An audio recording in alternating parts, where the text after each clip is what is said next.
শহরে জোড়া দুর্ঘটনা, মৃত 1, জখম 6। যাদবপুরে সরকারি বাসের ধাক্কায় প্রাণ গেল মায়ের। অল্পের জন্য রক্ষা পেল 3 বছরের শিশুকন্যা। একই দিনে গড়িয়া ঢালাই ব্রিজে অটোয় ধাক্কা বেপরোয়া ম্যাটাডোরের, সেখানে শিশুসহ আহত 5। ফের শহরে গতির বলি 1, যাদবপুরে 8বির কাছে ঘটে গেল দুর্ঘটনা। রোজের মতোই মঙ্গলবার সকালে স্বামীর সঙ্গে বাইকে 3 বছরের মেয়েকে স্কুলে দিতে যাচ্ছিলেন মা দেবশ্রী মণ্ডল। প্রত্যক্ষদর্শীরা জানিয়েছেন বাইকের পেছনে সজোরে ধাক্কা মারে S31 রুটের বাস। ছিটকে রাস্তায় পড়েন দেবশ্রী। ঘটনাস্থলে মৃত্যু। বাইক থেকে পড়ে গুরুতর জখম দেবশ্রীর স্বামী তাপস মণ্ডল। তাকে হাসপাতালে ভর্তি করা হয়েছে। শিশুটি সুস্থ রয়েছে। যখন গাড়িটি আসছে সরকারি বাস, তখন গাড়ির গতি খুব একটা বেশি ছিল না। বাইকটা এই দিক দিয়ে আসছে, পিছনে বাস। কিন্তু যখন ওই যে লোহার যে পিচটা আছে ওইখানটা সামনের চাকাটা ওঠার পরে ওনার গাড়িটা একটু ডিসব্যালেন্স হয়েছে, যার ফলে গাড়িটা ডান দিকেই পড়ে গেছে। যদি বাঁ দিকে পড়তো তাহলে কোনো রকম কোনো ক্ষতি। যাদবপুরে পথ দুর্ঘটনায় মহিলার মৃত্যু। ঘটনায় পুলিশের বিরুদ্ধে অসহযোগিতার অভিযোগ পরিবারের। বৌদি, দাদা আর বাচ্চারা রেগুলার যেমন স্কুল যেরকম যাচ্ছিল, যাওয়ার পথে অ্যাক্সিডেন্ট হয়েছে, বৌদি মারা গেছে আর দাদা হসপিটালে ভর্তি। আমরা সেটা শুনে দৌড়ে গেলাম, হসপিটাল অবধি গেলাম, থানা অবধি এলাম। বৌদির কাছে এখনও পর্যন্ত বাগাইতি স্টেট জেনারেল হসপিটালে এরা বলছে ভর্তি করেছে, কিন্তু পুলিশ কোনোভাবেই রাস্তা দিয়ে আমাদেরকে কোনোভাবে বডি তুলতে বা কোনো কিছুতে কোনোভাবেই সাহায্য করেনি। বডিও পড়েছিল 10-15 মিনিট ধরে। থানায় এলাম, থানায় এসে পুলিশকে যখন জিজ্ঞাসা করছি, পুলিশ আমাদের সঙ্গে কথা বলছে না, চলে যাচ্ছে ইচ্ছা মতো। আমরা বলছি যে আমি একটা FIR করতে চাইছি, বললো আমরা করেছি। আমরা এখনও ওনাদের থেকে সেইভাবে সহযোগিতা পাচ্ছি না। গড়িয়ায় ঢালাই ব্রিজে দুর্ঘটনা, অটোয় ধাক্কা ম্যাটাডোর গাড়ির। আহত 1 শিশু ও মহিলা সহ 5। সিগন্যাল ভেঙে ঢালাই ব্রিজ থেকে সোনারপুরের দিকে যাওয়ার সময় বিপত্তি। উল্টো দিক থেকে আসা অটোকে ধাক্কা ম্যাটাডোরের। গুরুতর জখম অবস্থায় বেসরকারি হাসপাতালে ভর্তি 5। ম্যাটাডোর সহ চালক আটক। ওপার থেকে একটা কভার ভ্যান আসছিল নীল কালারের। এবার সিগন্যাল ফেল করে এই দুটো রাস্তার দুদিক থেকে দুটো অটো আসছিল, এসে অটোমেটিক কি হয়েছে মারে। পথ চলতে একজন মনে হয় রাস্তা ক্রস করছিলেন, তিনি বেশি ইনজিওর হয়েছেন যতটুকু আমি শুনেছি। হ্যাঁ, তিনি মনে হয় পেয়ারলেসে আছেন আর বাকিরা রেমিডিতে আছেন। বর্ধমানে নিয়ন্ত্রণ হারিয়ে উল্টে গেল যাত্রীবাহী বাস, আহত 40। বর্ধমান হাসপাতালে ভর্তি 15। বর্ধমান থেকে কুসুম গ্রামের দিকে যাওয়ার সময় দুর্ঘটনা। ভান্ডারডিহি এলাকায় নিয়ন্ত্রণ হারিয়ে নয়াঞ্জলিতে উল্টে যায় বাস। সিসি ক্যামেরা বন্দী দুর্ঘটনার মুহূর্তের ছবি। শিয়ালদা থেকে স্প্ল্যানেড পর্যন্ত মেট্রো ট্রায়াল রান। পশ্চিমের সুড়ঙ্গ দিয়ে ছুটল রেক। 2.63 কিলোমিটার পথ পেরোতে সময় লাগলো মাত্র 11 মিনিট। ট্রায়াল রানের জন্য বিশেষ পুজোর আয়োজন। তরুণ ক্রিকেটারের মৃত্যুতে বাড়ছে রহস্য। কলকাতায় এসে নিখোঁজ হাসনাবাদের ক্রিকেটার। শনিবার দুপুরে পরিবারের সঙ্গে শেষবার কথা হয় তার। রবিবার মিনাখা হাসপাতাল থেকে পরিবারকে ফোন করে, সেখানে ভর্তি ছিল দেব ঘোষ। SSKM নিয়ে গেলে মৃত ঘোষণা। সিসি ফুটেজ, টাওয়ার লোকেশনে মিলেছে একাধিক তথ্য। সায়েন্স সিটি থেকে মালঞ্চ বাস স্ট্যান্ড। ঘটনার রাতে একাই দেখা গিয়েছে তাকে। ভোরে মালঞ্চর কাছে পুলিশের গাড়ি থামিয়ে অসুস্থতার কথা বলে দেব। পুলিশ তাকে মিনাখা হাসপাতালে নিয়ে যায়। এখানে কোনো শত্রু নেই, কলকাতায় শত্রু। ওর খেলার মাঠ থেকেই ওর শত্রু করেই মেরেছে। ওর হাতে পায়ে সব ইনজেকশন করে কেঁচো করে দিয়ে, অকেচো করে দিয়ে মেরে দিয়েছে। আমরা যাচ্ছি, আমার ভাইপো তদন্তটা দাও।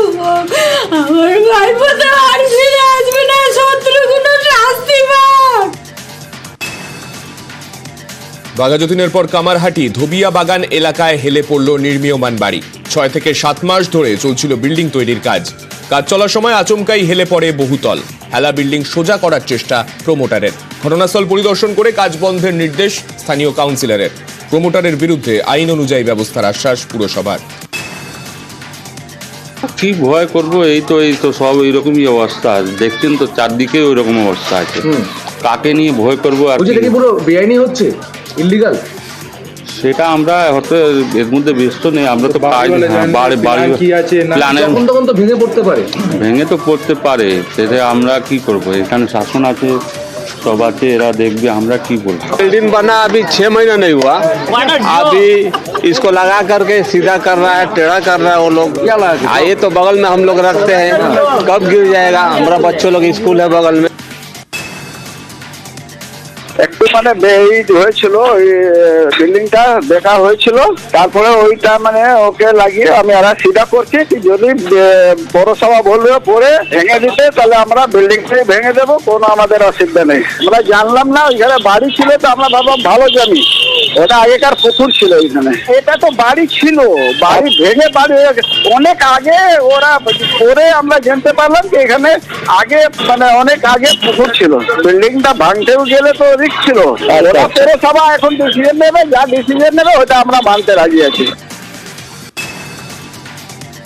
পুলিশ প্রশাসন এবং আমার পৌরসভার ইঞ্জিনিয়ার সহ সকলে আমরা গিয়েছিলাম। আমরা সেটাকে বন্ধ রেখেছি। কার থেকে পারমিশন নিয়েছে, কার থেকে কিছু নিয়েছে না, এবং তার সাথে সাথে বাড়িটা একটা পুরোটাই বেআইনি বাড়ি, প্ল্যান ছাড়া বাড়ি। আমরা সেটা ডিমোলিশ করার জন্য আমরা অর্ডার দিচ্ছি এবং পুলিশের নজর দিচ্ছি এবং আমি এফআইআর করছি। কোনো প্ল্যান নেই, কিছু নেই। পাশাপাশি বাড়ির তারা অবজেকশন করছে, কোনো পাত্তাই দেয়নি। অফিসিয়ালি যা যা ব্যবস্থা নেওয়া গ্রহণ করা সেটা আমরা করছি। বাঘাযতীনে বহুতল বিপর্যয় নিয়ে রিপোর্ট জমা পড়ল কলকাতা পুরসভায়। রিপোর্টে বাড়ি ভেঙে পড়ার 7 কারণের উল্লেখ। বহুতল সোজা করার প্রযুক্তির গলদেই বিপত্তি, মাটির পরীক্ষা না করা, যথোপযুক্ত যন্ত্রপাতি ব্যবহার না করা, স্ট্রাকচারাল ইঞ্জিনিয়ারের পরামর্শ ছাড়া কলকাতা পুরসভার অনুমোদন না নিয়েই কাজসহ একাধিক অনিয়মের উল্লেখ রিপোর্টে।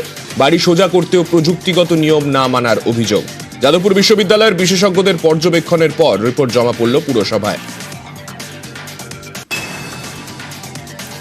2028 সালের মার্চের মধ্যেই শেষ হবে ঘাটাল মাস্টার প্ল্যানের কাজ। মঙ্গলবার এমনটাই দাবি করলেন ঘাটালের সাংসদ অভিনেতা দেব। ঘাটাল মাস্টার প্ল্যান রূপায়ণের জন্য দলমত নির্বিশেষে সব স্তরের সহযোগিতা চাইলেন দেব। এদিন ঘাটাল মাস্টার প্ল্যান নিয়ে মনিটরিং কমিটির প্রথম বৈঠক হয়। উপস্থিত ছিলেন সেচ দপ্তরের মন্ত্রী মানস রঞ্জন ভূঁইয়া, দপ্তরের মুখ্য সচিব মনীষ জৈন সহ বিভিন্ন আধিকারিক। আমাদের ডেডলাইন হচ্ছে মার্চ 2028 ঘাটাল মাস্টার প্ল্যানটা আমাদের পক্ষ থেকে আমরা প্রিপেয়ার করছি, কারণ যেহেতু আপনারা সবাই জানেন যে হিউজ প্রসেস। তো আমরা যতক্ষণ না 100% কনসেন্ট পাচ্ছি ততক্ষণ আমরা এই এক্সিকিউশন পিক লেভেলের কনস্ট্রাকশন সেটা নামতে পারছি না।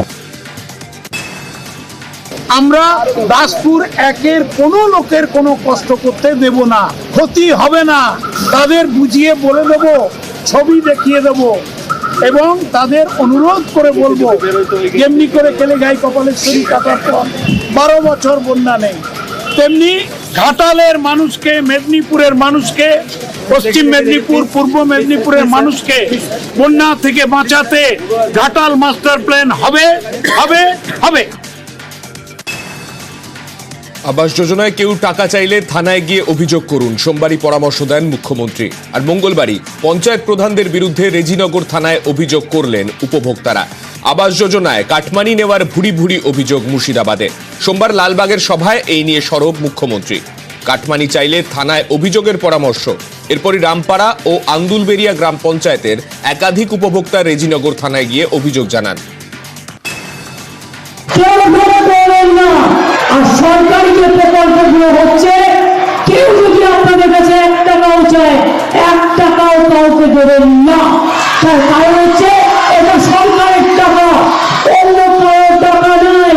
সুতরাং এই টাকা নেওয়ার অধিকার গ্রাম সভারও নেই, পঞ্চায়েতেরও নেই, পঞ্চায়েত সমিতিও নেই, জেলা পরিষদের নেই, কারো নেই।